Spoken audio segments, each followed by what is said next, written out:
август за зодия Козирог. Обща енергия Луна. Така, като обща енергия, Луната не ни дава много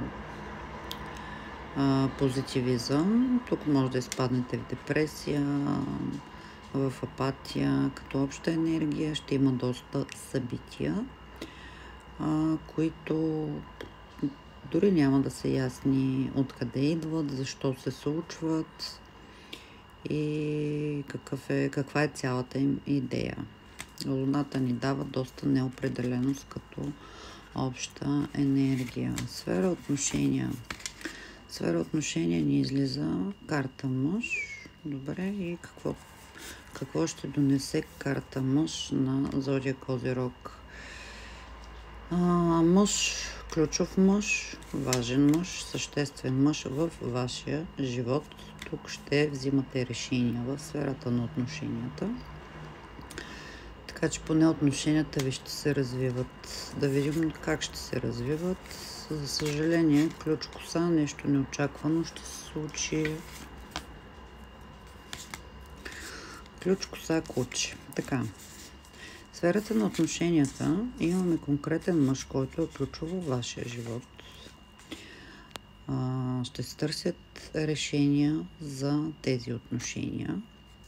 По картата на косата имаме неочаквани събития, неочакван развой за някой. Т.е. тук имаме две линии. Една част от вас неочаквано ще изпаднат в застой. Развитието на отношенията ще бъде спряно. За друга част от вас това куче ще донесе топли, верни отношения, които кучето е характеристика на мъж, който е постоянно присъстващ във вашия живот. Може през годините, да кажем, да е имало време, в което е отсъствало, време, в което е бил наличен, но така или иначе линиите са две. Една част от вас ще имат застой в отношенията, ще търсят някакви решения. За друга част ще се проиграе, като този мъж да остане в живота ви за дълго време. Разсеях се. Сфера финанси. В сферата на финансите имаме карта Змия. Това са трудности. Ще трябва да търсите заобиколни пътища, начини, за да решите въпроси, свързани с вашите финанси. Възможно е конкретна жена, фигура, женска фигура, да ви пречи и да спъва финансите и работата ви.